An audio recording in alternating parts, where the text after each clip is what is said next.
서울 송파구 잠실의 32층. 엘리베이터 문이 열리면 대리석 바닥과 간접 조명이 눈에 들어옵니다.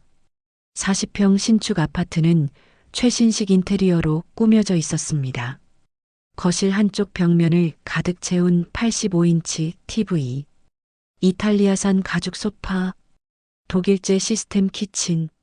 하지만 어머니가 머무는 곳은 달랐습니다. 다용도실 옆 6평 남짓한 방. 창문은 북향이라 오후에도 어둡습니다. 낡은 원목 옷장 한 개와 접이식 침대가 전부였습니다. 어머님, 손님용 방이 따로 있으니 여기서 편하게 지내세요. 며느리는 공손하게 말했지만 목소리에는 미묘한 거리감이 있었습니다. 어머니는 고개를 끄덕였습니다. 갈 곳이 없는 처지에 감사해야 한다고 생각했습니다. 남편이 세상을 떠난 지 1년이 흘렀습니다. 갑작스런 심장마비였습니다. 평생 시장에서 반찬 가게를 운영하며 근근히 살았던 부부. 변변한 재산은 없었습니다. 전세 보증금 5천만 원과 생활비로 모은 돈 2천만 원. 그것이 전부였습니다. 어머니에게 남은 소득은 국민연금 월 40만 원 뿐이었습니다. 캐나다에 사는 딸이 보내주는 생활비 50만 원이 있지만 그것만으로는 독립적인 생활이 불가능했습니다. 서울의 월세는 너무 비쌌습니다. 아들은 중견 건설회사 과장이었습니다. 연봉 9천만 원, 15억짜리 아파트 대출금을 갚아야 했습니다. 게다가 둘째 아이까지 생겨서 경제적 부담이 만만치 않았습니다. 엄마, 당분간만 우리 집에서 지내. 나중에 형편이 나아지면 따로 모실게. 아들은 미안해하며 말했습니다. 하지만 시어머니는 당분간이라는 말이 언제까지인지 알 수 없었습니다. 며느리는 명문대 출신의 대기업 다니던 커리어 우먼이었습니다. 결혼 후 육아를 위해 퇴직했지만 여전히 자존심이 강했습니다. 친구들은 모두 넓은 집에서 여유로운 생활을 했습니다. 시어머니와 함께 사는 것이 부담스러웠습니다. 어머님, 오늘도 하루 종일 집에만 계셨네요? 퇴근한 며느리가 200만 원짜리 명품 핸드백을 소파에 놓으며 말했습니다. 겉으로는 안부를 묻는 것 같았지만 목소리에는 분명한 짜증이 섞여 있었습니다. 미안하구나. 갈 곳이 없어서. 어머님 또래분들은 다들 경로당도 가시고 등산 모임도 하시던데요. 집에만 계시면 우울증 걸려요. 며느리의 말은 정중했지만 속뜻은 명확했습니다. 집에서 나가 달라는 것이었습니다. 시어머니는 며느리가 자신의 존재를 부담스러워한다는 것을 뼈저리게 느꼈습니다. 저녁 식사 시간이었습니다. 며느리가 준비한 반찬은 몇 가지 되지 않았습니다. 예전 같으면 시어머니가 나서서 음식을 준비했겠지만 지금은 눈치가 보였습니다. 이 집의 주인은 며느리였고 자신은 손님도 아닌 애매한 존재였습니다. 엄마, 며느리가 스트레스 받으니까 좀 이해해줘. 회사에서도 힘든데. 아들마저 며느리 편을 드는 것 같았습니다. 시어머니의 마음은 더욱 무거워졌습니다. 자신이 정말 이 집에서 환영받지 못하는 존재라는 것을 깨달았기 때문입니다. 밤이 깊었습니다. 시어머니는 작은 방에서 천장을 바라보며 누워 있었습니다. 거실에서 들려오는 TV 소리, 며느리와 아들의 대화 소리, 자신만 그 소리들로부터 차단되어 있는 것 같았습니다. 평생 남을 위해 살았습니다. 남편을 내조하고 자식들을 키우고 이제 노년이 되어서는 누구에게도 환영받지 못하는 신세가 되었습니다. 경제적 능력이 없다는 것이 이렇게 무력한 것인지 처음 깨달았습니다. 창밖으로 잠실의 야경이 보였습니다. 수많은 불빛들이 반짝이고 있었습니다. 저마다 각자의 삶을 살아가는 사람들. 시어머니는 자신도 언젠가 당당하게 살 수 있는 날이 올지 궁금했습니다. 그때는 몰랐습니다. 남편이 남긴 오래된 서류함 속에 인생을 바꿀 비밀이 숨어 있다는 것을. 며칠 후 며느리가 부산하게 집을 정리하기 시작했습니다. 평상시와는 다른 모습이었습니다. 거실 소파를 닦고 화병에 꽃을 꽂고 30만 원짜리 수입 과일까지 주문했습니다. 어머님, 오늘 제 대학 동기들이 와요. 며느리는 어색하게 웃으며 말했습니다. 그래, 잘 됐구나. 준비하느라 고생이 많겠네. 어머님 방에서 좀 조용히 계실 수 있으세요? TV 소리도 작게 해주시고요. 어머니는 가슴이 답답해졌습니다. 자신의 존재 자체가 며느리에게 민망한 것이라는 걸 깨달았습니다. 마치 감춰야 할 비밀처럼 취급받는 기분이었습니다. 알겠다. 신경 쓰지 마라. 오후 2시 초인종이 울렸습니다. 명품 핸드백을 든 여자들 3명이 들어왔습니다. 옷차림부터 남달랐습니다. 어머니는 방문을 살짝 닫고 조용히 지켰습니다. 거실에서 웃음소리가 들려왔습니다. 유명 호텔 케이크와 비싼 커피가 준비되어 있었습니다. 어머니는 방문 틈으로 들려오는 대화를 들을 수밖에 없었습니다. 언니, 이 아파트 정말 좋다. 평수도 넓고 뷰도 끝내준다. 얼마 했어? 15억. 대출 좀 받긴 했지만 잠실은 투자 가치가 확실하잖아. 아이고, 부럽다. 그런데 시어머니 모시고 사는 거 힘들지 않아? 어머니의 심장이 쿵 떨어졌습니다. 며느리의 목소리가 작아졌습니다. 그게 말이야. 솔직히 말하면 좀 답답해. 어떻게? 하루 종일 집에만 계시고 할 일도 없으시고 우리도 신혼 느낌이 사라지고. 친구들이 동조하는 목소리가 들렸습니다. 그럴만하지. 요새 젊은 부부들 다 그런 고민 있어. 요양원 알아봐야 하나 싶어. 요양원. 어머니의 손이 덜덜 떨렸습니다. 자신이 정말로 이 가족에게 짐이 되고 있다는 것을 뼈저리게 실감했습니다. 요양원? 그런데 비용이 만만치 않던데? 그것도 문제야. 좋은 곳은 월 200만 원 넘어. 솔직히 우리가 언제까지 부양할 수는 없잖아. 맞아. 현실적으로 생각해야지. 어머니는 가슴이 철렁 내려앉았습니다. 평생 자식들을 위해 살았는데 이제는 버려질 운명이라니. 경제적 능력이 없다는 것이 이렇게 무력한 것인지 처음 깨달았습니다. 저녁이 되어 손님들이 돌아갔습니다. 어머니는 방에서 나와 설거지를 도우려 했습니다. 괜찮아요, 어머님. 제가 할게요. 며느리는 냉랭하게 말했습니다. 오늘 오후에 대화를 들었다는 걸 어머니가 눈치챌까봐 불편해하는 것 같았습니다. 내가 아마 정말 괜찮아요. 어머님은 쉬세요. 거절당한 어머니는 할 일 없이 거실 소파에 앉았습니다. TV를 보려 했지만 집중이 되지 않았습니다. 며느리의 말들이 머릿속에서 맴돌았습니다. 그날 밤 가족 저녁 식사 시간이었습니다. 아들이 퇴근해서 들어왔습니다. 여보, 이번 주말에 제주도 갈까? 회사에서 리조트 할인권 받았어. 좋지. 오랜만에 둘이서 여행 가자. 어머니는 자신이 논의 대상에서도 제외되어 있다는 것을 느꼈습니다. 가족여행에서도 그녀는 고려 대상이 아니었습니다. 엄마는 어쩌고? 아들이 뒤늦게 물었습니다. 어머님은 집에서 편히 쉬시면 되죠. 여행 다니시기엔 힘드실 것 같은데. 며느리가 재빨리 대답했습니다. 어머니를 배제하는 이유를 그럴듯하게 만들었습니다. 그럴까? 엄마 괜찮아? 괜찮다. 너희끼리 다녀와라. 어머니는 웃으며 대답했지만 속마음은 쓸쓸했습니다.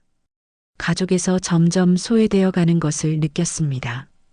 며칠 후 또 다른 일이 일어났습니다.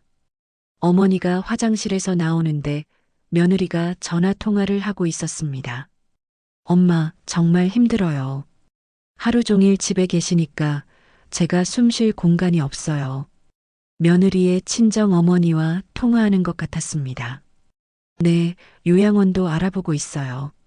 하지만 돈이 문제예요. 네, 알겠어요. 어머니는 뒷걸음질 쳤습니다. 자신도 모르게 엿들은 대화였지만 충격이 컸습니다. 며느리가 친정 어머니에게까지 자신에 대한 불만을 털어놓고 있었던 것입니다. 그날 밤 어머니는 잠을 이루지 못했습니다.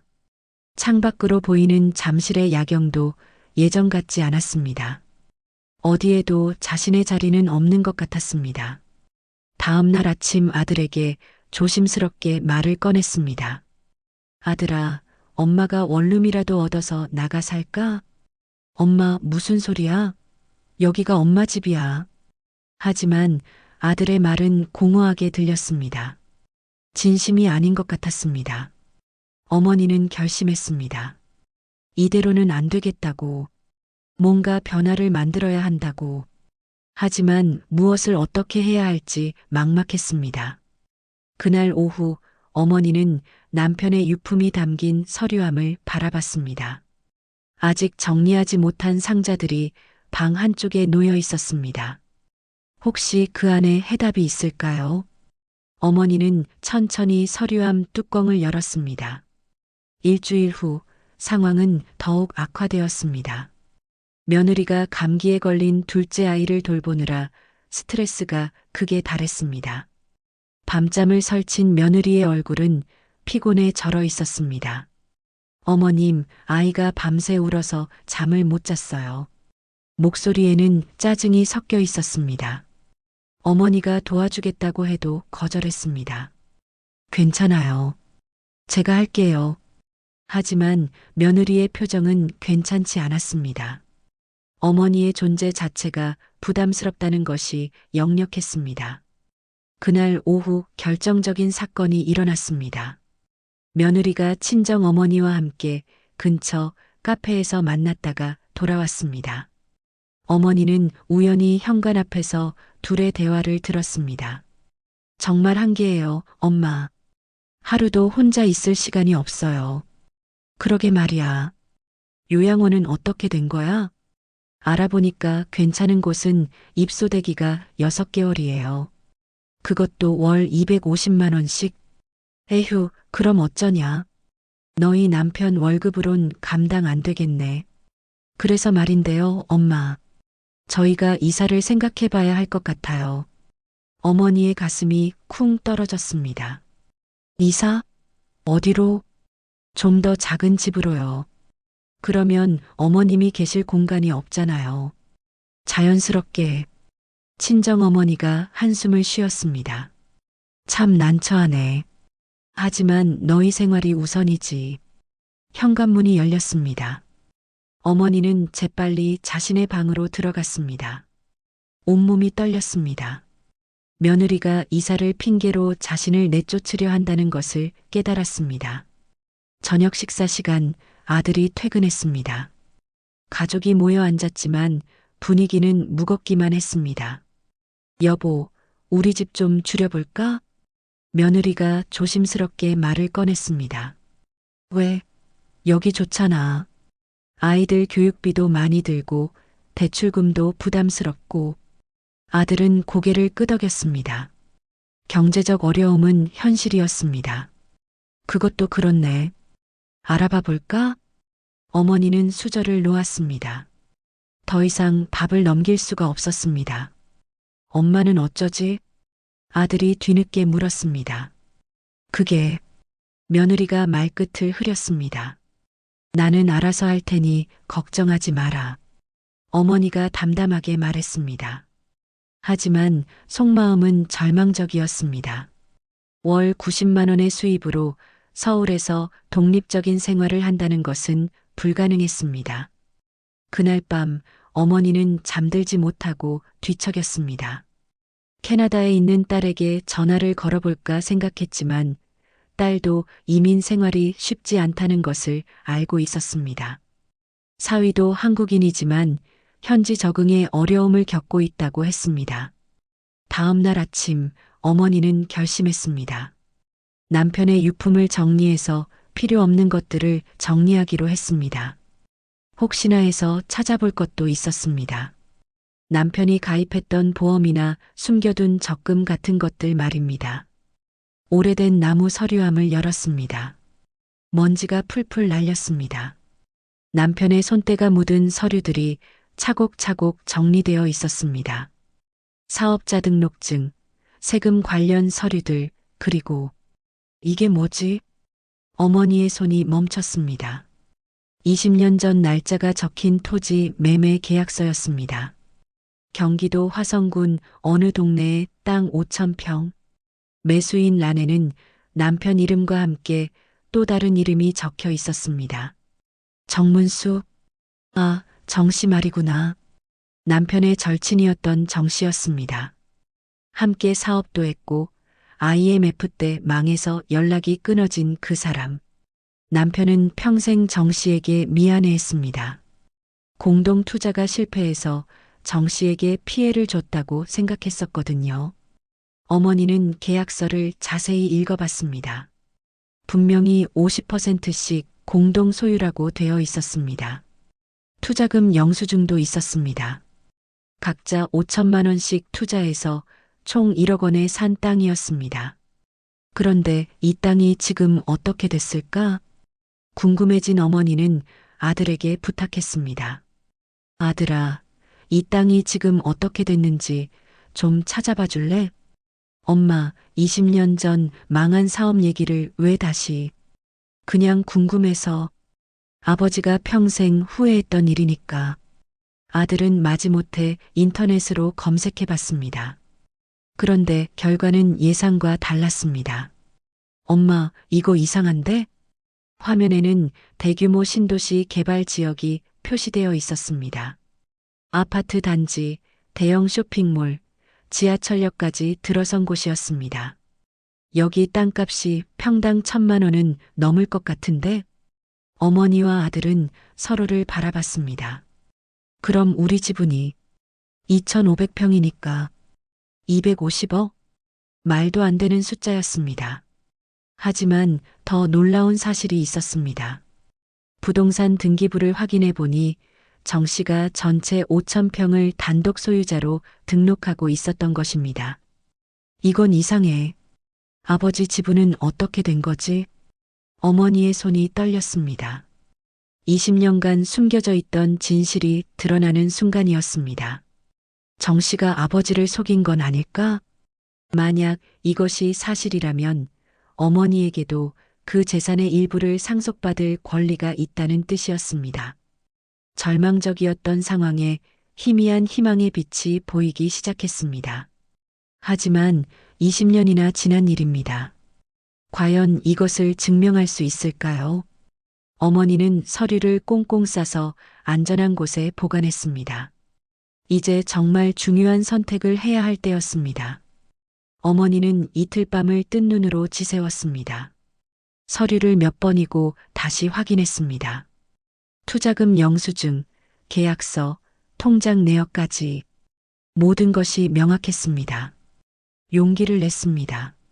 아들에게 모든 것을 털어놓기로 했습니다.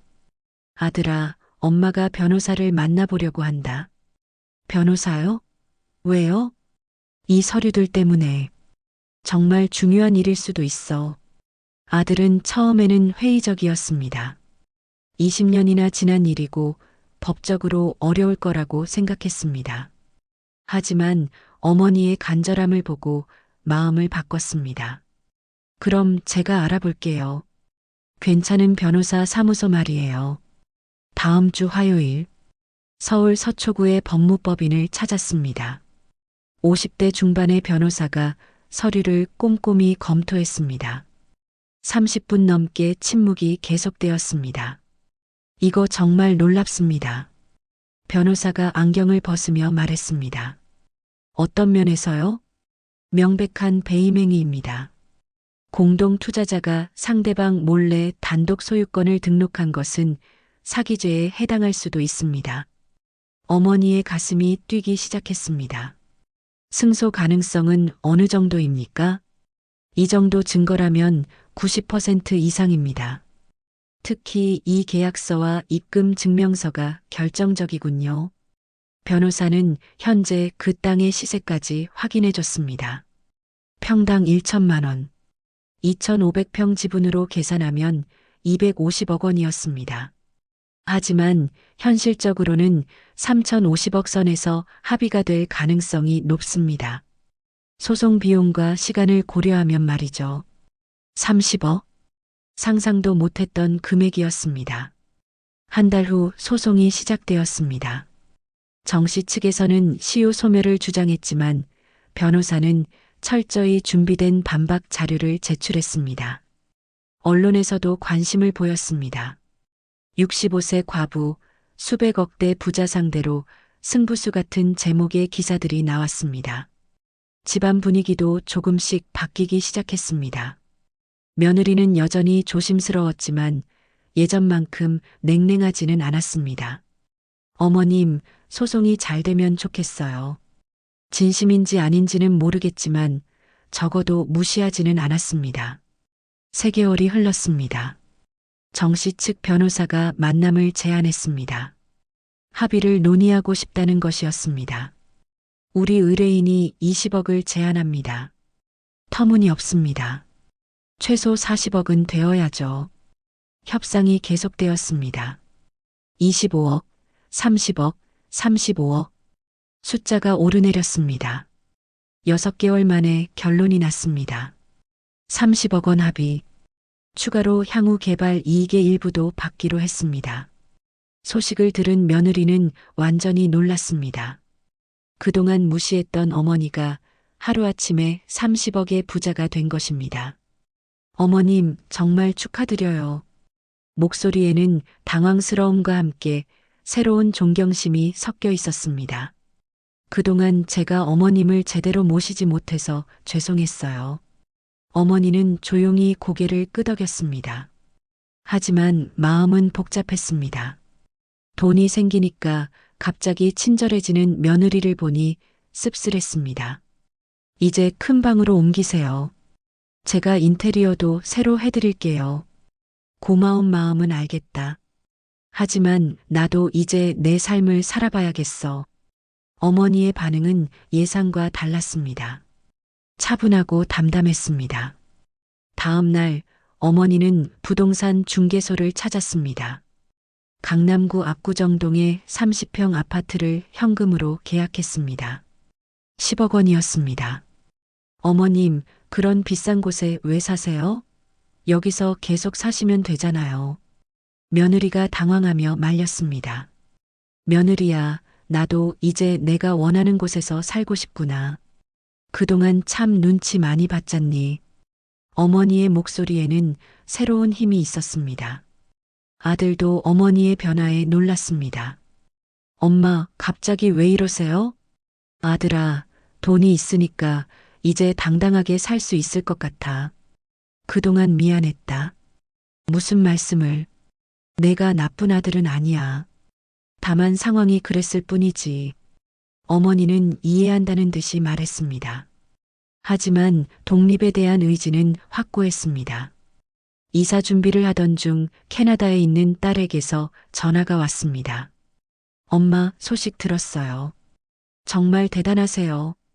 딸의 목소리에는 기쁨과 자랑스러움이 섞여 있었습니다. 이제 걱정 없이 사실 수 있겠어요. 정말 다행이에요. 그래. 이제 엄마도 너희들에게 짐이 되지 않을 것 같아. 엄마가 언제 짐이었어요? 그런 생각 마세요. 하지만 어머니는 알고 있었습니다. 경제적 독립이 얼마나 중요한지를. 엄마, 나중에 한국 가면 새 집에서 맛있는 거 해주세요. 그래야지. 우리 딸 좋아하는 갈비찜도 해주고. 전화를 끊고 나서 어머니는 창밖을 바라봤습니다. 잠실의 야경이 예전과는 다르게 보였습니다. 이제는 누구에게도 눈치 보지 않아도 되는 자유로운 밤이었습니다. 새로운 시작이 기다리고 있었습니다. 65세의 나이에 찾은 두 번째 인생. 어머니의 얼굴에 희망찬 미소가 떠올랐습니다. 6개월 후 압구정동 새 아파트에서 첫 아침을 맞았습니다. 남양 거실로 쏟아지는 햇살이 따뜻했습니다. 어머니는 커피 한 잔을 들고 창가에 섰습니다. 한강이 내려다 보였습니다. 서울 시내가 한눈에 들어오는 전망. 이제 이 모든 것이 자신의 것이었습니다. 정말 꿈 같구나. 혼잣말을 중얼거리며 미소 지었습니다. 첫 번째로 한 일은 작은 카페를 차리는 것이었습니다. 강남역 근처에 작은 상가를 임대했습니다. 월세 300만 원. 예전에는 상상도 못할 금액이었지만 이제는 부담스럽지 않았습니다. 할머니네 다방이라고 간판을 달았습니다. 인테리어는 소박하게 했습니다. 원목 테이블과 의자, 빈티지한 소품들, 마치 옛날 다방 같은 분위기였습니다. 젊은 시절 반찬 가게에서 익힌 손맛으로 샌드위치와 케이크를 직접 만들었습니다. 정성스럽게 만든 음식은 금세 입소문이 났습니다. 사장님, 여기 샌드위치 정말 맛있어요. 어떻게 만드시는 거예요? 단골 손님이 물었습니다. 비법은 정성이야. 손님들을 내 자식 생각하고 만든다니까. 어머니의 대답은 진심이었습니다. 65세의 나이에 새로 시작한 사업이었지만 누구보다 열정적이었습니다. 아침 6시에 나와서 밤 9시까지 일했습니다. 힘들지만 보람찼습니다. 경제적 여유가 생기자 평생 하고 싶었던 일들을 하나씩 시작했습니다. 서예 학원에 다녔습니다. 요가도 배웠습니다. 한 달에 한 번씩은 국내 여행도 다녔습니다. 어느 날 며느리가 카페에 찾아왔습니다. 어색한 표정이었습니다. 어머님, 여기 정말 아늑하네요. 그냥 내 취향대로 꾸몄어. 어머니는 덤덤하게 대답했습니다. 어머님, 그동안 정말 죄송했어요. 며느리가 고개를 숙였습니다. 나도 이해해. 상황이 그랬으니까. 아니에요. 변명할 수 없어요. 제가 너무 이기적이었어요. 어머니는 며느리의 손을 잡았습니다. 이제 다 지나간 일이야. 너도 힘들었을 거 아니냐. 진심이었습니다. 어머니는 원망하고 있지 않았습니다. 앞으로는 자주 뵈러 올게요. 아이들도 데리고요. 그래라. 할머니가 맛있는 거 해줄게. 며느리의 눈에 눈물이 맺혔습니다. 어머니의 너그러움에 더욱 죄송스러워했습니다. 아들도 한 달에 2번씩은 찾아왔습니다. 예전과는 다른 모습이었습니다. 더 이상 눈치를 보지 않았습니다. 엄마, 여기서 행복해 보여요. 그래. 정말 행복하다. 어머니의 대답은 진실했습니다. 제가 정말 못된 아들이었어요. 아니야. 내가 나쁜 아들은 아니었어. 다만 어려운 상황이었을 뿐이지. 앞으로는 자주 올게요. 아이들도 할머니를 보고 싶어 해요. 그래야지. 우리 손자들이 얼마나 예쁜데. 가족과의 관계가 천천히 회복되고 있었습니다. 돈이 있어서가 아니라 서로의 처지를 이해하게 되었기 때문이었습니다. 1년이 흘렀습니다. 카페는 동네 명소가 되었습니다. 정성스럽게 만든 음식과 따뜻한 서비스로 단골들이 늘었습니다. 무엇보다 어머니 자신이 누군가에게 필요한 존재라는 것을 느끼며 자존감을 회복했습니다. 사장님, 오늘도 맛있는 샌드위치 부탁해요. 네, 금방 만들어 드릴게요. 손님들과 주고받는 인사가 즐거웠습니다. 어느 저녁 캐나다에서 딸이 전화를 걸어왔습니다. 엄마, 올해 여름에 한국 갈 것 같아요. 정말? 언제? 7월 말쯤이요. 아이들도 할머니 보고 싶어 해요. 그래. 엄마가 맛있는 거 많이 해줄게. 엄마 카페도 가보고 싶어요. 사진으로만 봤는데 정말 예뻐요. 우리 딸이 오면 특별 메뉴도 만들어줄게. 전화를 끊고 나서 어머니는 창밖을 바라봤습니다. 석양이 지고 있었습니다. 아름다운 노을이었습니다. 평생 남을 위해 살았습니다. 남편을 내조하고 자식들을 키웠습니다. 이제 처음으로 자신을 위한 삶을 살고 있었습니다. 물론 돈이 있어서 가능한 일이었습니다. 하지만 더 중요한 것은 자신의 존재 가치를 스스로 만들어가고 있다는 것이었습니다. 사장님, 내일도 일찍 문 여세요?